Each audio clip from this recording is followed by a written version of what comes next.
Alright guys, we are back and welcome to another Raid Shadow Legends video.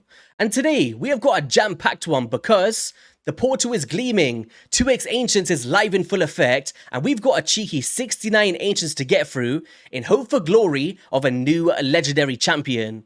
Now, even if that doesn't happen, we've got some other goals here. Because the Lady Mikage fusion I am very close to completing. As you see here, I've got a fully ranked up, is it Lockwayne? Is his name? Bruce Wayne from the Sylvan Watchers. But I need Ender Moonbeam, and I also need Ilfrig. And that's one of the main reasons why I'm summoning on the 2x, because I want more chances to proc down these epics as well, in hope to get those. And then last but not least, I need a Confessor, so I might summon my 4 Voids as well, because I'm chasing a rare here, right? Of course, it'll be easier to just get the Werrigan Suncursed, but I've already ranked up these champions in preparation for it, and I would love to get my hands on my first ever mythical champion. But let me know how your Lady Mikage fusion's going. Have you got already, and where are you using her? Or if you've still got a few champions left to go. Also, we've got some teasers from Raid of the new boss that's going to be a part of the City of Cintranos, which are going to break down all of the skills towards the end of the video. And last but not least, we love to do giveaways on these 2x videos, right? So if you want to have a chance to win 540 gems for 5 lucky winners, all you have to do is like this video, be a subscriber of the YouTube channel, head over to the information tab in-game, copy this player ID, and leave it in any of your comments below, guys. And I'm going to be selecting the winners at random in 24 hours from this video's release, so get in there quick, as I have got a deadline of the 10th of this month, which is tomorrow. But alright, in terms of legendaries, who do I really want here? I'm always screaming out, Lady Kimmy, come to my account, so I'd love to get her. Phenomenal champion. Also, I would love to get, of course, Nekmofor. I keep screaming out his name as well. But most importantly, just any non-dupe. I would love that. But epic-wise, probably just the ones for the fusion, to be fair. Or I don't have Kellen the Shriek, so maybe that's someone I can pay note of if we pull him. I'm very limited on non-void epics that I need at the moment. I don't have Jamasa, but that's part of the referral program. And Neldor. Okay, so there is a few to pay note to. It's alright. Let's just do, I guess, the 9 first. Break the cycle. We're going to get a legendary today, man. I'm feeling it. Not really. I'm not feeling it. I'm not sure if you guys pay note on my community page, but I did post that I got a Mortu Macab recently when I was summoning shards for... I don't even know who I was summoning for. Honestly. Alright, who we got here? The Lawkeeper. Looks pretty badass. Wouldn't want to see him in a back alley. Whack me over the head and steal my phone. Alright, come on. We have got a Rocktooth. Doesn't really look like he's got rocks in his teeth, though. False advertising. Ooh, the rares. Turn on the 2x raid. I don't like how it shows the points before you pull. You kind of know what you're getting beforehand, right? There's the fake Apothecary. I remember when I first started the game, or even in the free-to-play, I believe, and I summoned that dude, and I was getting so hyped, and I realized it was his cousin. It was upsetting times, man.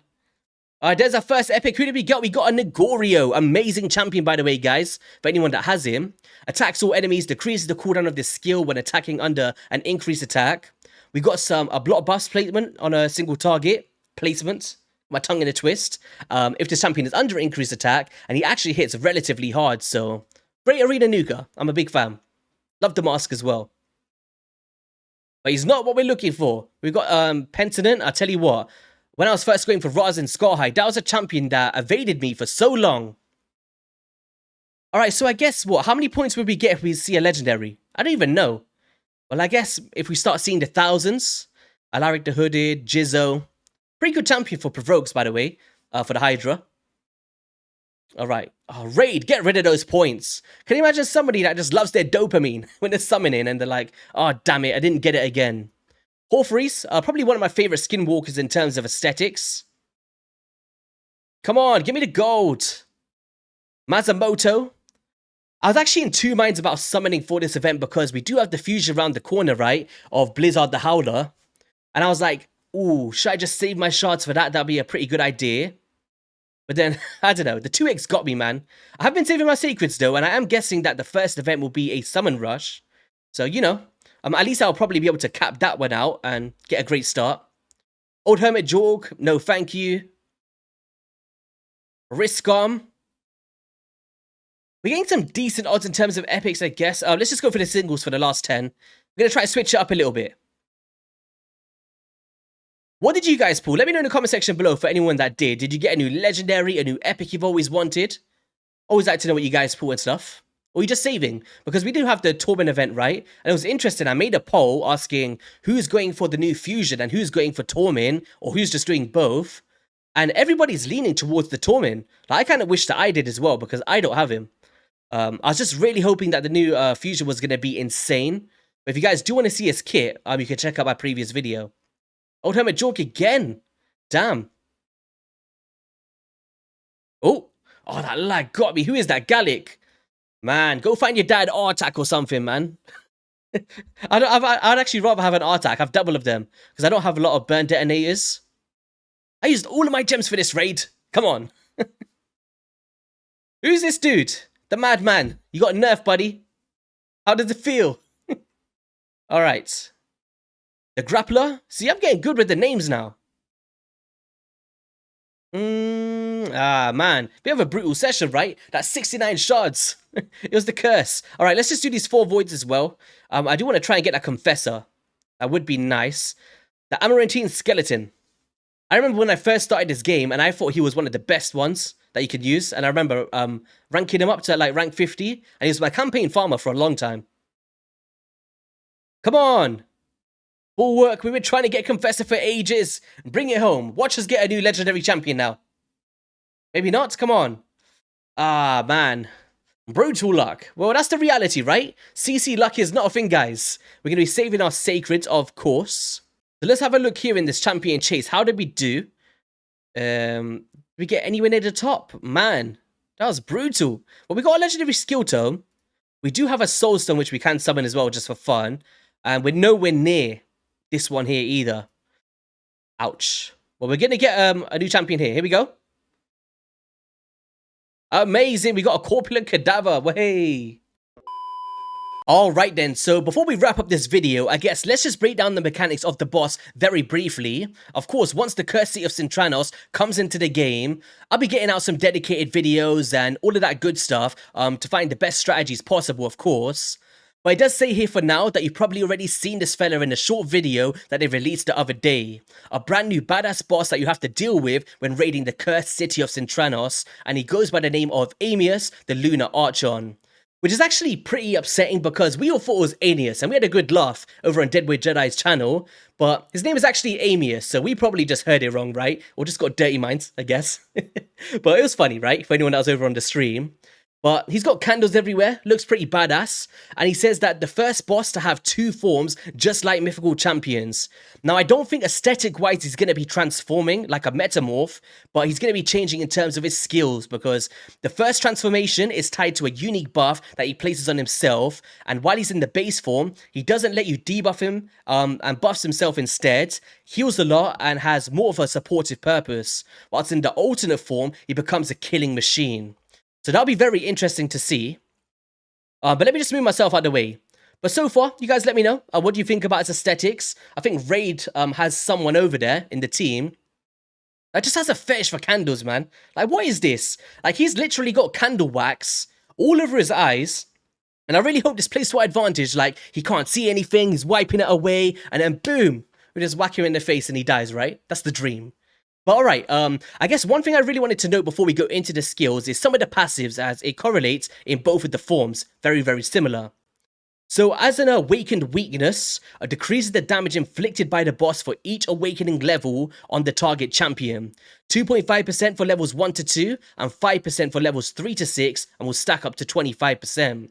So of course, the higher blessings that you have, as you see in that caliber of 3 to 6, you're taking out a straight damage reduction, meaning that without souls, I'm assuming, he's going to be hitting pretty damn hard, but only time will tell, right? Also increase the damage received by the boss for each awakening level, ouch. 5% for levels 1 to 2, and 10% for 3 to 6, stacks up to 50% on that one.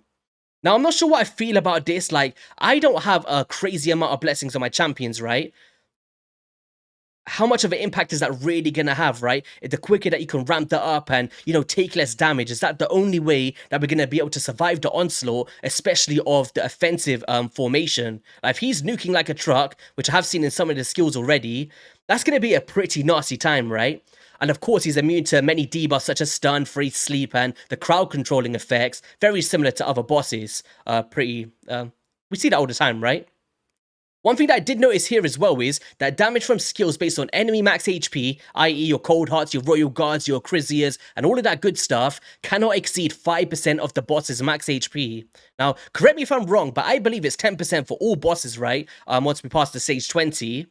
And, to take it down to 5%, man, is that a typo? Wait, let me see down here. No, it says 5% here as well, so that could be interesting for your max HP strategies, right? Maybe trying to stop us from one-shotting the boss of like a newt or something.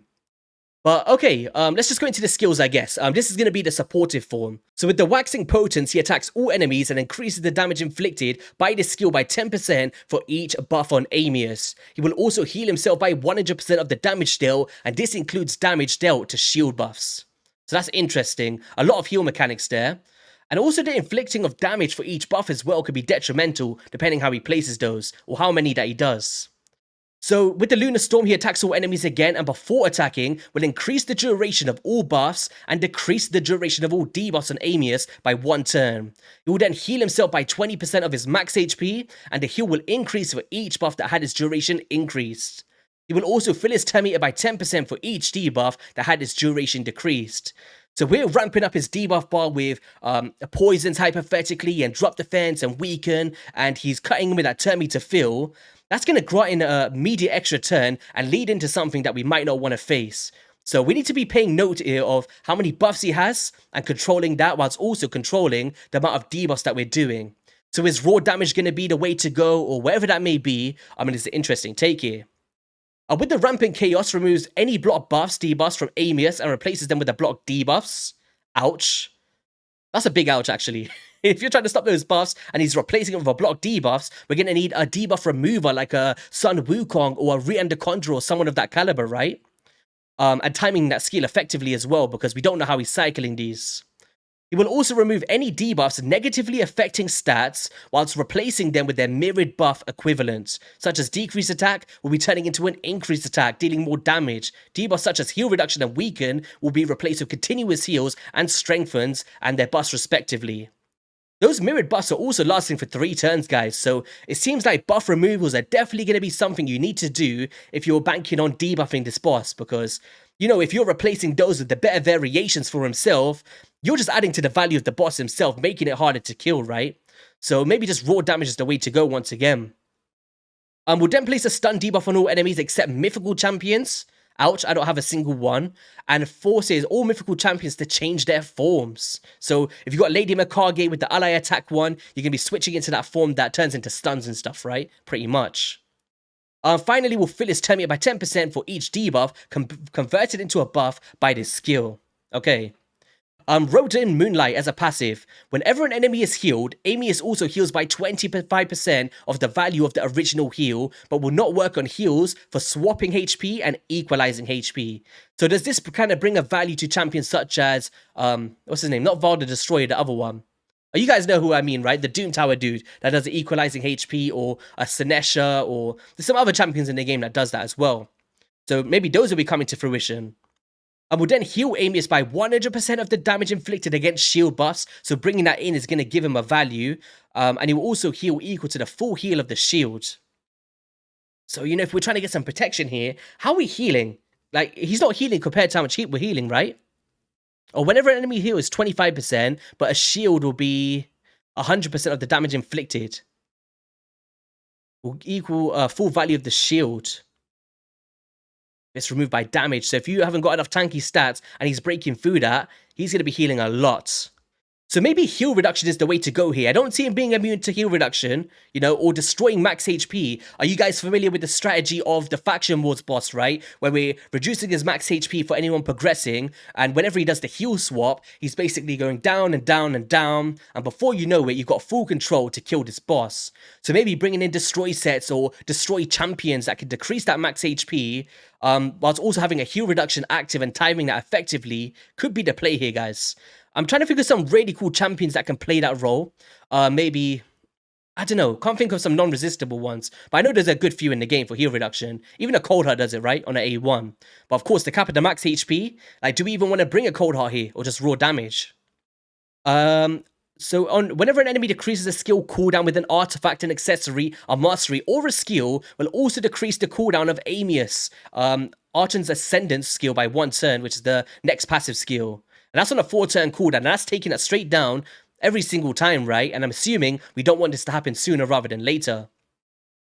That's insane, man, because if you consider masteries, you know, Cycler Magic, artifacts, you know, Reflex, or Kaimons, or Yumikos, this is like a straight-out counter to that to take you down, right?